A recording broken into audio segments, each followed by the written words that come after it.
लोकतंत्र के इस मंदिर को प्रणाम करते हुए आदरणीय अध्यक्ष जी, सबसे पहले तो मैं अपने इस दिल्ली के 70 के 70 विधायक जो अपने क्षेत्र से जनता का दिल जीत करके इस सदन में पहुंचे हैं, उन्हें दिल की गहराई से बहुत बहुत बधाई देती हूँ, बहुत शुभकामनाएं देती हूँ कि दिल्ली की जनता ने जो उनको जिम्मेवारी सौंपी है, मिल करके उस काम को करना है। और ढेरों साधुवाद देना चाहूंगी। भारत जैसे विश्व के सबसे बड़े लोकतंत्र का नेतृत्व करने वाले आदरणीय प्रधानमंत्री श्रीमान नरेंद्र मोदी जी को, जिन्होंने दिल्ली को एक ऐसे कुप्रशासन से, ऐसी आपदा से मुक्त कराया जिसके कारण से दिल्ली वासी 10 साल से अधिक समय से जो दर्द झेल रहे थे, जो तकलीफ पा रहे थे, आदरणीय प्रधानमंत्री मोदी जी के नेतृत्व में उस आपदा से दिल्ली मुक्त हो पाई। प्रचंड जीत भारतीय जनता पार्टी को मिली। दिल्ली ने भर भर के आशीर्वाद दिया और मैं भी आज इस सदन में दिल्ली की जनता को इस सदन के माध्यम से ये बताना चाहती हूं कि जो जो संकल्प पत्र में वायदे दिल्ली की जनता के साथ किए गए हैं, जब तक वो पूरे नहीं होंगे, मैं और मेरी पूरी टीम चैन की सांस नहीं लेंगे। दृढ़ संकल्प है, पूरी समर्पण के साथ, एक निष्ठा के साथ, उत्साह के साथ दिल्ली में काम करना है।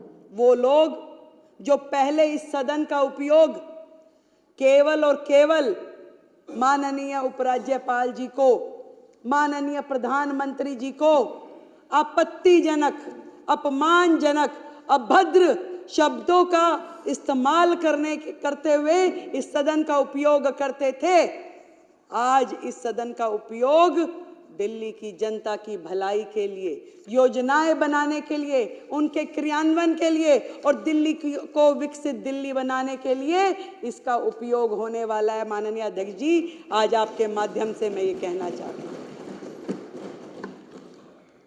20 तारीख को जब शपथ ग्रहण हुआ, उसी दिन एक एक पल का उपयोग करते हुए हमने कोई विजय उत्सव मनाने के लिए नहीं निकल पड़े। हम आए सचिवालय में, हमारी पूरी टीम ने अपना ऑफिस का कार्यभार संभाला। हमने पहली कैबिनेट की मीटिंग पहले दिन, शपथ वाले दिन ही करी और जिसके कारण से पिछली सरकार के कारण से लंबित आयुष्मान योजना को हमने पहली कैबिनेट मीटिंग में पास किया। हम घर नहीं गए कि मिठाई खानी है, खिलानी है, ढोल बजाने हैं।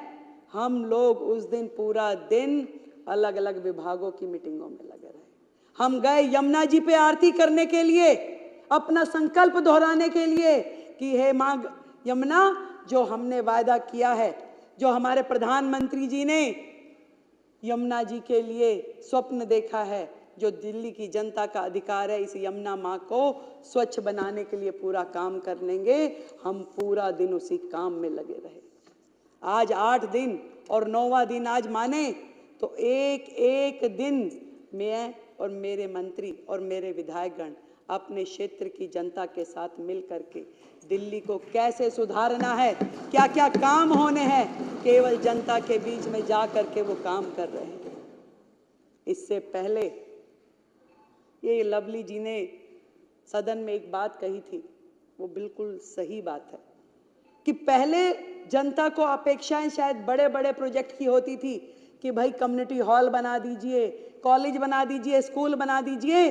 पर 10 सालों में जनता इस लेवल पे आके खड़ी हो गई कि वो कहती कि मेरा सीवर साफ करा दो, मेरी नाली बनवा दो, मेरे गड्ढे भरवा दो। इस कदर दिल्ली की जनता को परेशान करके वर्षों पीछे धकेलने वाली सरकारें आज यहाँ पर नहीं है। आज विपक्ष सामने बैठा होता तो शायद बात करने में कुछ मजा आता, उनके सामने कहने में, उनकी बातें बताने में। दूसरे ही दिन जब शपथ ग्रहण था तो आतिशी जी मेरे कमरे पे आ गई सब विधायकों को लेकर के, और मैंने तो देखा वो तो पहले दिन से ही इसी कार्य में लग गई थी कि क्या किया जाए, कैसे पब्लिसिटी पाई जाए, कैसे मीडिया में आए जाए। बैनर बना लिए गए कि 2,500 रुपए कब दोगे। मैंने उनको साथ सम्मान अपने कमरे में बुलाया, बिठाया, पूछा कि बताइए भाई क्या कह रही हैं आप। उन्होंने कहा जी 2,500 रुपए कब दोगे। मैं कहा बड़ी अच्छी बात है, आपको बड़ी चिंता है कि 2,500 रुपए कब मिलेंगे। मैं कहा आतिशी जी आप जिस 2,500 की बात कर रही हैं आप चिंता ना करें, ये जिम्मेवारी हमारी है। जनता को जो प्रण किया है, जनता के लिए जो वादे किए हैं वो काम हम करेंगे। पर इस बात पे जरूर मुझे हंसी आती है कि 10 साल का कार्यकाल, 3-3 बार की सरकार बनने के बाद सैकड़ों वादे किए, एक भी पूरा नहीं किया। और उसके बाद उनकी इतनी हिम्मत हो जाती है कि हमसे आके पूछते हैं कि ये कब होगा। तो पंजाब में नहीं दिया, दिल्ली में जो कहा नहीं दिया, वो काम कुछ किया नहीं, और हमसे आके पूछते हैं कि बताइए कब देंगे। तो मैंने भी मन में किसी शेर की कही, किसी शायर की कही हुई 2 लाइनें मुझे ध्यान आई कि बागवान ने भी न जाने कैसे कैसे शौक पाल रखे हैं। 10 साल का राज किया भाई, एक बार जीते तो 67 सीटें आ गई, दूसरी बार फिर 62 आ गई, फिर मौका मिल गया। तो दिल्ली की जनता के शौक निराले थे, क्या उम्मीदें थी उनको उनसे कि बागवान ने भी न जाने कैसे कैसे शौक पाल रखे हैं, फूलों के गमलों में कांटे संभाल रखे हैं। और इस सियासत में तो चित भी इनकी, पट भी इनकी, हमने क्या बेवजह सिक्के उछाल रखे हैं। मतलब जब ये सरकार में थे तो भी यही धरने पे बैठते थे, और आज जब ये विपक्ष में हैं तो हमसे सवाल पूछते हैं कि कब करेंगे।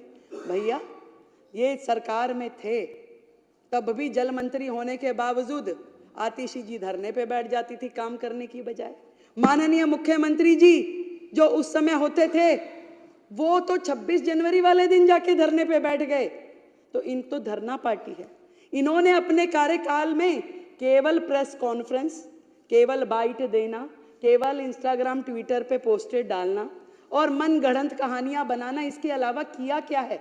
इनके विचार, इनकी सोच जिस कदर स्पीड में चलती है उसको तो कोई फॉलो नहीं कर सकता भाई। वो तो यमुना जी में जहर डाल देंगे, इस जन्म में तो जिता नहीं सकते, हरा नहीं सकते, ऐसी ऐसी बात करने वाले, घमंड से भरे हुए, अहंकार से भरे हुए। घमंड और अहंकार तो रावण का भी नहीं चला, तो ये क्या चीज थे। जनता ने एक बार में दिखा दिया कि जनता जब चाहती है तो सर पे भी बिठाती है, और जनता के दिल में से उतर जाओ तो वो सड़क पे भी ला देती है। तो धरने की पार्टी फिर से धरने पे जा बैठी। मैं तो कहती हूँ ये जनता का काम है, जनता ने जो किया है वो उनको समझना पड़ेगा। चैलेंजेस बहुत हैं, बहुत सारी कठिनाइयां हैं, और मैं तो इतना समझ पाई कि जो आतिशी जी बार बार कह रही थी कि कब देंगे कब देंगे, क्योंकि उन्हें पता है कि वो जो सिस्टम छोड़ के गई हैं, जो खजाने खाली करके गई है, वो भी ये सोचती थी देंगे कैसे, जरा पूछे तो सही कब देंगे। परंतु मैं पूरे विपक्ष को ये बताना चाहती हूँ कि आज आप जिस भी परिस्थिति में दिल्ली को छोड़ के गए हैं, दिल्ली के लिए जो काम हमें करने हैं, दिल्ली को, नरेंद्र मोदी जी का जो स्वप्न है, जो विजन है दिल्ली के लिए, विकसित दिल्ली का, उसको पूरा करने के लिए हमें जो भी करना पड़ेगा इस दिल्ली के लिए हम करेंगे। दृढ़ता के साथ, संकल्प के साथ, मेहनत के साथ, ईमानदारी के साथ हर एक काम को किया जाएगा। और कहना चाहूंगी जितने काम दिल्ली में करने वाले हैं, देखिए केजरीवाल साहब ने अपना बंगला, अपना शीश महल तो बना लिया, पर ये नहीं सोचा कि लाखों लोग जो झुग्गियों में रहते हैं, जो सड़कों में रहते हैं, जिनके सर पे छत नहीं है, उनके लिए क्या करना है। उनके लिए उनको छत मिले, उन्हें घर मिले, उसके लिए उन्होंने कोई काम नहीं किया। वो केजरीवाल साहब जो अपने घर का टॉयलेट बनाने के लिए करोड़ों रुपए खर्च देते हैं, दिल्ली के झुग्गीवासी किन शौचालयों का उपयोग कर रहे हैं? आज दिल्ली देश की राजधानी है, फिर भी दिल्ली में सबसे ज्यादा ओपन डेफिकेशन है। ये शर्मनाक हरकत, ये शर्मनाक काम का जिम्मेदार वो सरकार है जिसका राज पिछले इतने साल रहा। ये काम वो बताए कि उन्होंने अपने कार्यकाल में शुरू किया और उसे खत्म किया। बची कुची रोटियां, बचे कुचे टुकड़े जो शीला दीक्षित जी के समय के थे, उन्होंने केवल उसी का प्रचार प्रसार किया कि हमने ये कर दिया, हमने वो कर दिया। झूठा फ्रॉड शिक्षा का मॉडल, जिसमें बेचारे बच्चे फेल होते रहे, ड्रॉप आउट होते रहे, परंतु उनको उनका भविष्य अधर में लटका रहा और ये अपना प्रोपोगंडा करते रहे, हमारा शिक्षा का मॉडल। दिल्ली की जनता से पूछो जाके कौन सा शिक्षा मॉडल की बात कर रहे हैं। अभी आशीष भाई ने बताया कि कितने ज्यादा ये लोग केवल अपना सर्वस्व, मैं। केजरीवाल जी ने दिल्ली की जनता के बने हुए उन मकानों में उनको जाने नहीं दिया, उन झुग्गी वासियों को, क्योंकि वो मुख्यमंत्री आवास योजना के नाम से घोषित नहीं हुए।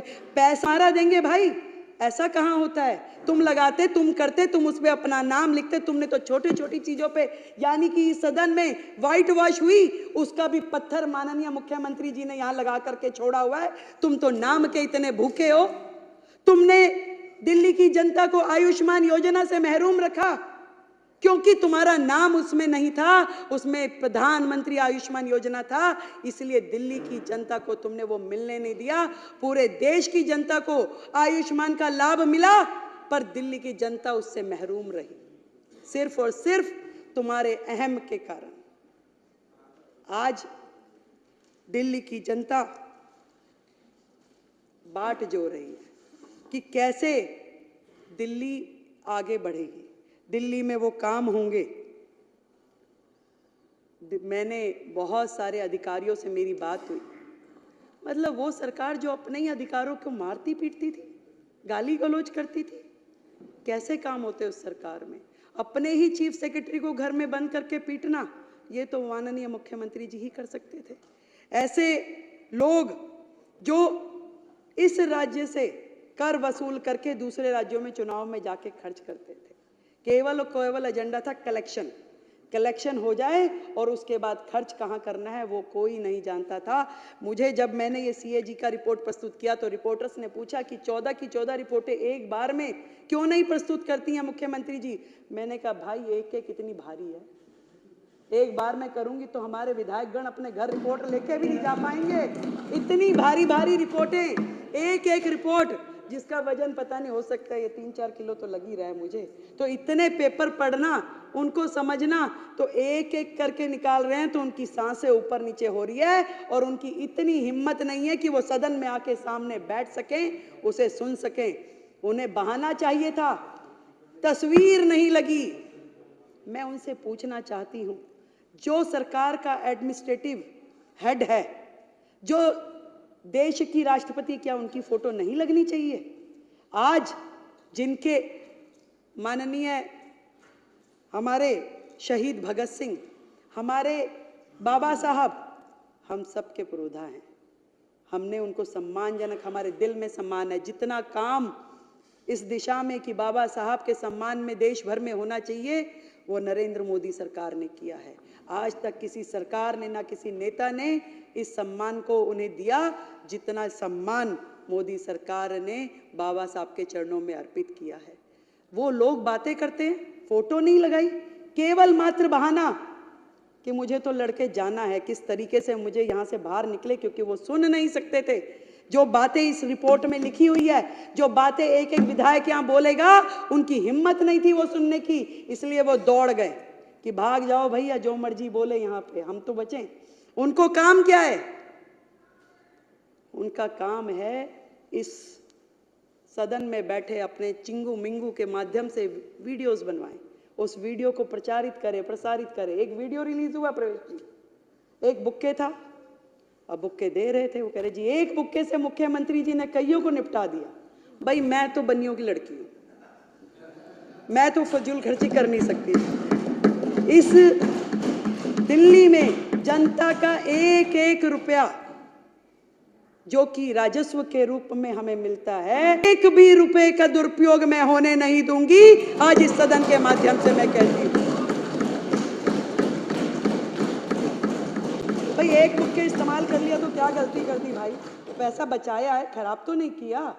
और ये भी बताना चाहूंगी कि जो भी लोग इस लूटपाट में, भ्रष्टाचार में लिप्त थे, एक भी व्यक्ति को छोड़ेंगे नहीं, एक एक पाई का जवाब देना पड़ेगा।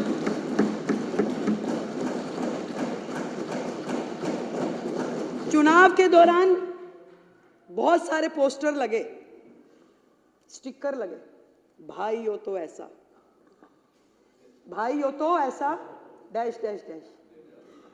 ऐसा भाई जिसने दिल्ली की बहनों के परिवार बर्बाद कर दिए, घर बर्बाद कर दिए। एक के साथ एक फ्री देने वाला तो सर एक ही मुख्यमंत्री है पूरे के पूरे देश में। एक ही मुख्यमंत्री, एक के साथ एक फ्री। दारू, कैसे घर बर्बाद हुए, कैसे बहनें खून के आंसू रोई, बर्बाद हुए, कैसे बहनें खून के आंसू रोई। ये केजरीवाल साहब जो उन्होंने किया वो इतिहास में लिखा गया। जो घर बर्बाद हुए, जब उस बहन का पति उससे लड़ता था तो वो 100 गालियां देती थी केजरीवाल को, और वही बद्दुआएं लगी है कि केजरीवाल जी की पूरी टीम सिमट के, जितने धुरंधर थे, जितने मुखिया थे, सब घर जाकर के दुबक्के बैठ गए। दिल्ली की जनता, दिल्ली की बहनें, उनकी बद्दुआएं उन्हें लगी। जो नीतियां रीतियां उन्होंने अपनाई, जो भविष्य खतरे में डाला, दिल्ली को बर्बाद करने की दिशा में उन्होंने कुछ छोड़ा नहीं। उन्होंने डेवलपमेंट के नाम पे जहां जहां जो जो करना चाहिए था कुछ भी नहीं किया।